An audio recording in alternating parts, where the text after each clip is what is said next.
мақомоти расмӣ дар Восеъ сабаби марги як кӯдаки 5 сола ва як навраси 11 соларо маълум кардаанд.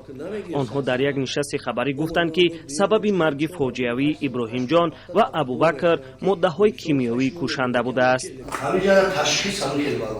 заҳролудшавии шадиди кимиёвӣ бо маводи аммиакдор ва натридор пайвастаҳои фосфордор. ҳамина чӣ кардан? ҳама маълумото дар дасти мо ҳаст. шабонарӯзӣ ҳама кор кардан, дидан. ба табибон муяссар шудааст 5 нафари дигарро ки аксаран наврасон ҳастанд аз чанголи марг раҳо кунанд.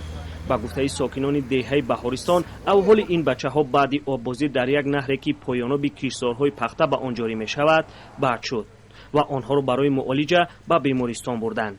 ҳодиса рӯзи 12 июл иттифоқ афтодааст, вале ду наврас Иброҳимҷон Қосимӣ ва Абубакр Аламшо тақрибан 5 рӯз баъд дар бемористон ҷон доданд.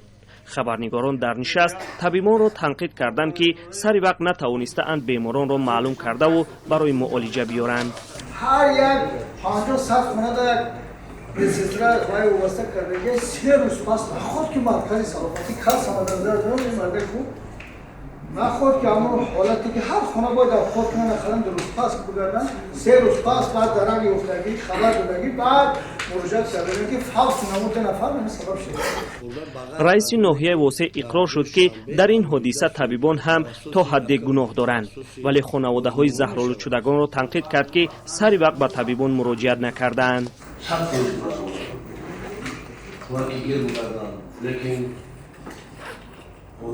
лекин аҳли хонаводагиам ки аҳамияти ҷиддӣ буданд.